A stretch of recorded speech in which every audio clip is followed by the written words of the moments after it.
우리가 본능적으로 뱀을 싫어하는 이유가 무엇일까? 저에게 물어보면 저는 이걸 어쩌면 에덴 동산의 아담과 하와의 트라우마가 아닐까. 그것이 무의식적으로 전해 내려와서 뱀을 통해서 사단 요리를 깨웠기 때문에 신라원을 하게 되었고, 그런 연유로 해서 일반적으로 사람들이 뱀을 싫어하지 않나. 그런데 성경에 최초로 나오는 동물이 뭐예요? 뱀입니다. 창세기 3장 1절에 보면 이렇게 되어 있어요. 뱀은 여호와 하나님이 지으신 들짐승 중에 가장 간교하니라.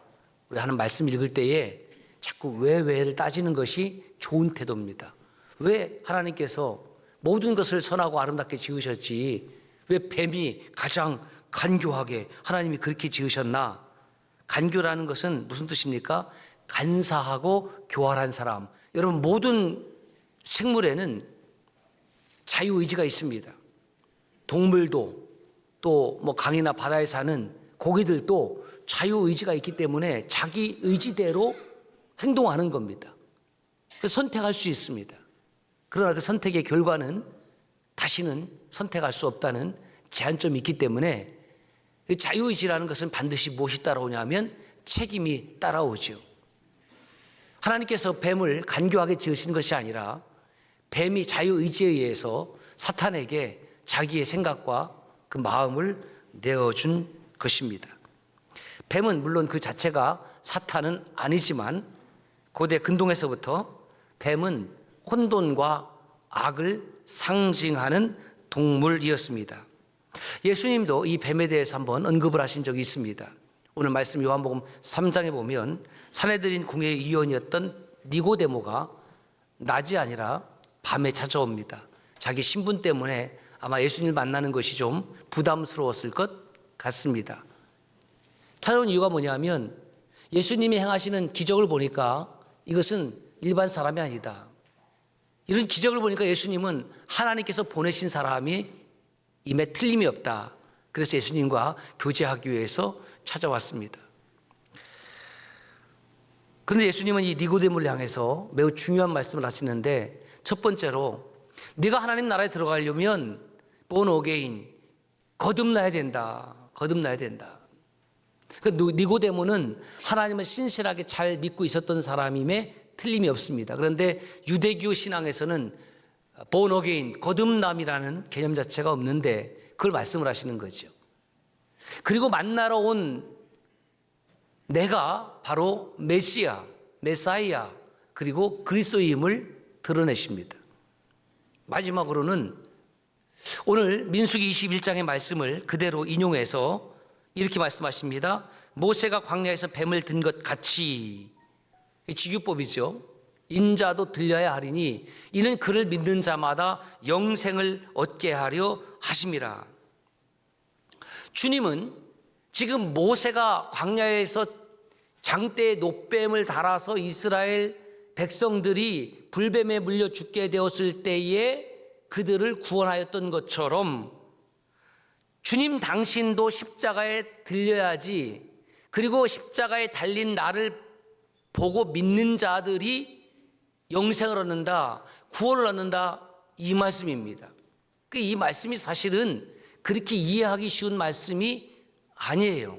우리는 그동안 놋뱀은 예수 그리스도를 의미합니다, 가리킵니다, 상징합니다. 그 말씀을 많이 들었습니다. 저도 동의를 합니다. 그런데 뭔가 좀 어색하고 왜 그렇게 연결이 돼야 되는지에 대한 충분한 이해는 하지를 못했습니다. 우리 이 말씀을 이해하기 위해서는 출애굽 시대에 오늘 민수기 21장의 불뱀 사건을 좀 자세히 살펴볼 필요가 있는데요. 구약 성경에는 불뱀에 대한 두 번의 기록이 있습니다. 민수기 21장하고 열왕기하 18장 4절에 있는 말씀입니다. 이스라엘 백성들이 출애굽해서 그 출애굽에 이제 40년 생활했잖아요. 그 마지막 부분에 이르렀을 때에 그들이 호르산 쪽에 이제 거주하게 되는데, 그게 지금의 네게부 광야의 북쪽 지역이라고 추정이 됩니다. 그런데 그들이 호르산에서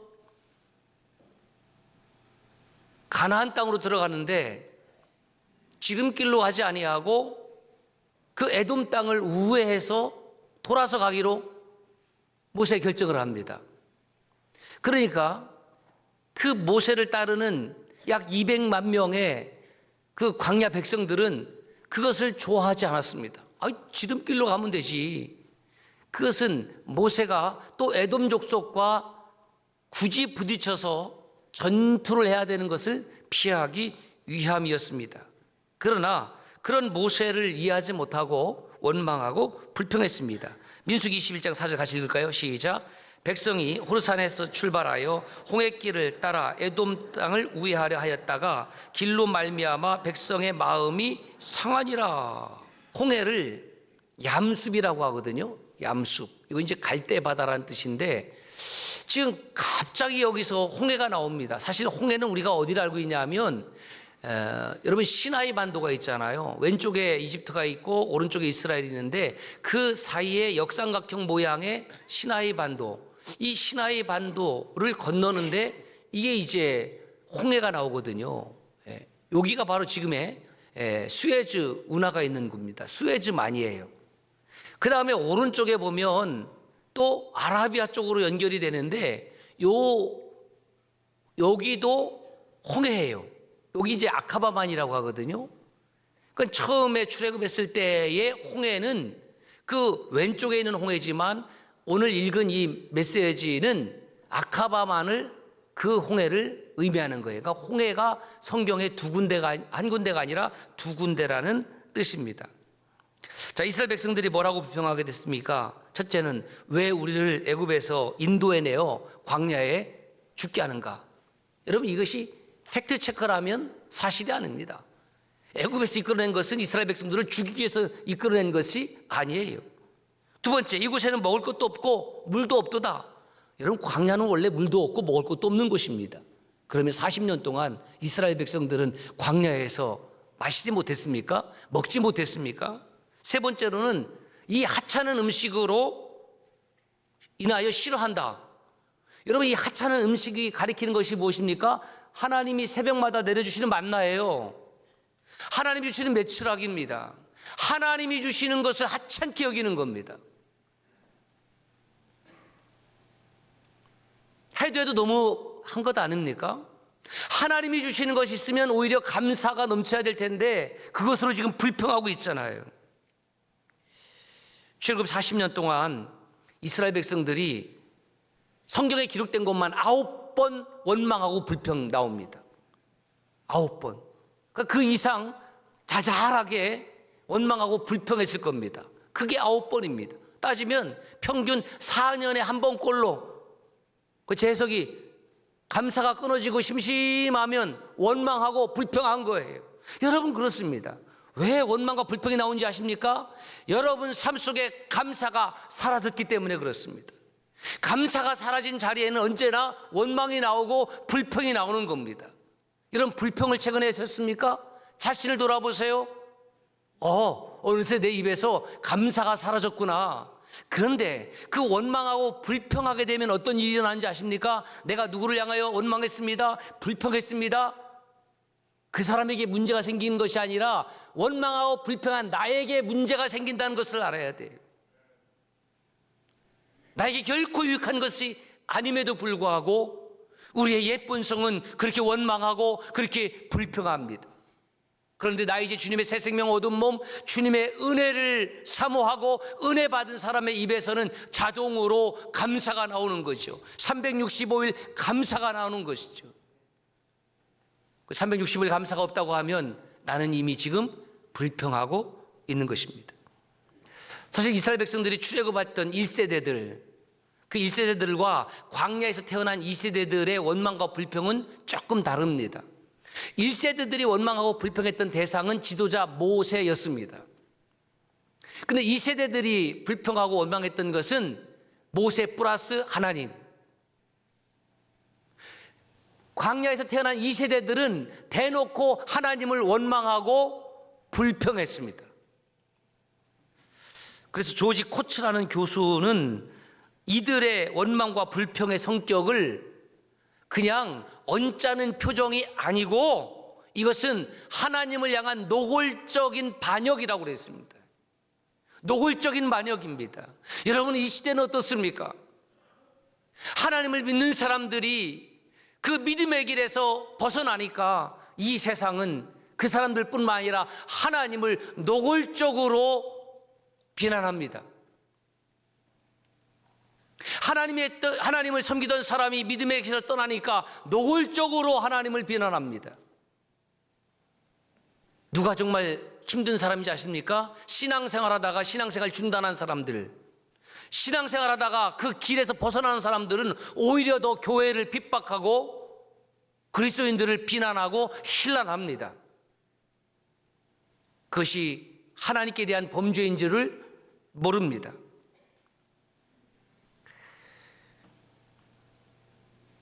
하나님은 그 원망과 불평하는 사람들을 6절에 보세요.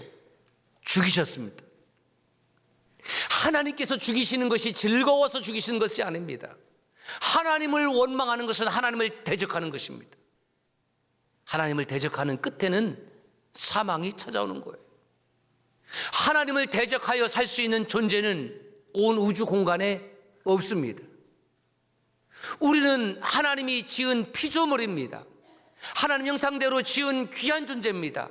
그 이유는 하나님을 찬송하기 위하여, 영광 돌리기 위하여, 예배 드리기 위하여. 저와 여러분의 인생 가운데에 가장 빛난 순간이 언제인지 아십니까? 돈을 많이 벌었을 때입니까? 사업이 잘 되어 있을 때입니까? 학위를 땄을 때입니까? 아니에요. 하나님께 예배할 때 저와 여러분들의 인생이 가장 빛나고 아름다운 순간임을 믿습니다. 이처럼 귀하고 아름다운 시간은 없는 거예요. 그래서 예배자로 서는 것이 기쁘고 행복한 일입니다. 예배 드리는 것이 기쁨이고 거룩함입니다. 하나님께서 불뱀을 보내서 사방에서 시름시름 앓기 시작합니다. 죽기 시작합니다. 그때서야 백성이 모세에게 요청합니다. 7절을 보세요. 백성이 모세에게 이르되 말하되 우리가 여호와와 당신을 향하여 원망함으로 범죄하였사오니 여호와께 기도해 주세요. 이 뱀들을 우리에게 떠나게 해주세요. 모세가 백성을 위하여 기도하매, 그러니까 백성들은 모세한테 와서 범죄했습니다. 그 말은 무슨 뜻입니까? 잘못했습니다. 회개하는 거예요. 그때 모세가 어떻게 하느냐? 그 백성들을 위해서 기도합니다. 여러분이 만약 모세 입장에서 있었다고 하면 그렇게 쉽게 기도가 되겠습니까? 예? 여러분들은 인격이 훌륭해서 될지 모르지만 저는 어린 반프로치도 없지. 예? 저는 인격이 부족해서, 모세처럼 안하고 온유함이 부족해서 그 쌤통이다. 그러니 왜 원망하고 불평해? 그렇게 왜 입을 함부로 놀려? 좀 그렇게 했을지도 모르겠어요. 여러분, 모세라고 그런 마음이 없었겠습니까? 모세라고 서운한 마음이 없겠습니까? 모세가 지도자 역할을 하면서 무슨 이익을 탐했습니까? 모세의 마음도 다 속이 시커멓게 탔을 텐데, 하나님과 자신을 향하여 원망하고 불평할 때 무슨 마음이 편하겠습니까? 그런데 모세는 하나우 온유한 사람이었습니다. 하나님께 통제되어지는 인생이었습니다.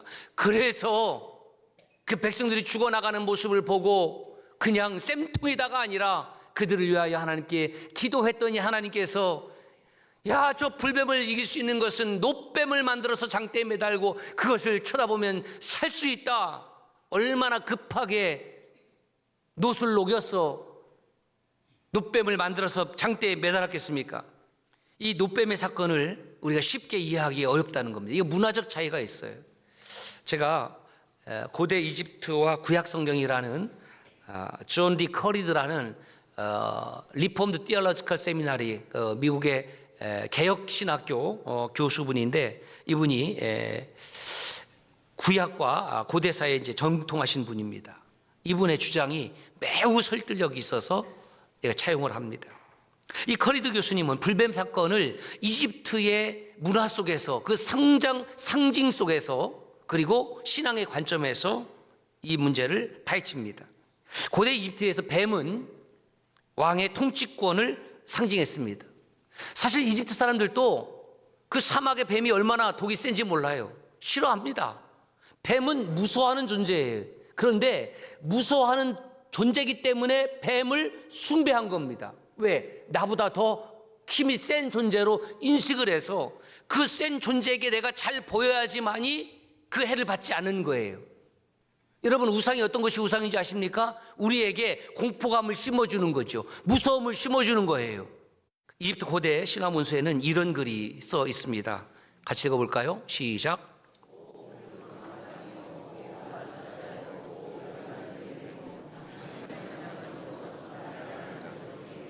그 뱀을 숭상하는 겁니다. 그리고 그 문헌에는 이런 내용이 있습니다. 뱀에 물린 것은 뱀으로 치료한다. 여러분, 뱀에 물린 것은 뱀으로 치료합니다. 이것이 이집트인들의 가지고 있었던 문화와 삶의 양식이었습니다. 그러니까 지금 불뱀에 물려 죽고 있는 이 이스라엘 백성들을 하나님은 어떻게 지금 치료하고 있으시냐면 뱀에 물린 자는 뱀으로 치료하는 거예요. 이집트 문화를 그대로 가져다가 역설적으로 사용을 하신 겁니다. 이것을 공감 마법이라고 그래요. 공감 마법. 공감하는 거죠. 우리가 어려운 사람의 이야기를 들으면 공감하는 거죠. 어려웠구나. 힘이 드시죠. 나의 문제를 공감해주는 그 사람이 있음으로 인해서 그것도 큰 위로가 돼요. 그래서 공감 마법 중에서 이런 게 있어요. 물은 물로서 다스린다. 치수죠, 치수. 그러니까 물의 문제가 일어나면 물로서 다스리는, 물을 활용하는 것을 말해요. 이것을 공감 마법의 복제 조작이라고 하는 거예요. 보세요. 지금 불뱀 때문에 문제가 생겼습니다. 그 불뱀의 문제를 해결해야 됩니다. 어떻게 해야 합니까? 하나님께서 노뱀을 만들라는 거예요.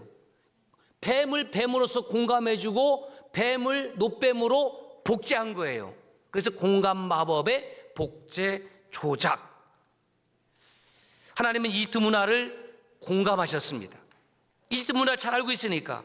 그리고 복제 조작이라는 방법을 사용해서 그 노뱀으로 불뱀들을 다 죽여 버리셨습니다.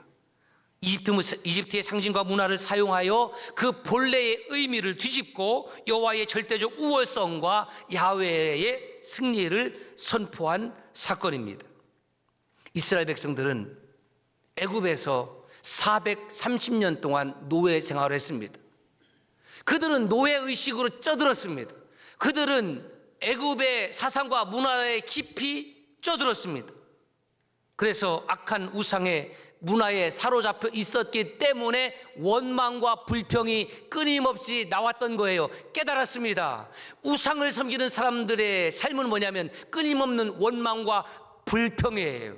여러분, 오늘 대한민국이 얼마나 힘이 드냐면 원망과 불평이 지금 독버섯처럼 퍼진 것 아닙니까?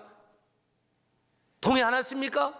곳곳에 따져보면 다 너 때문에 원망과 불평, 감사 없습니다.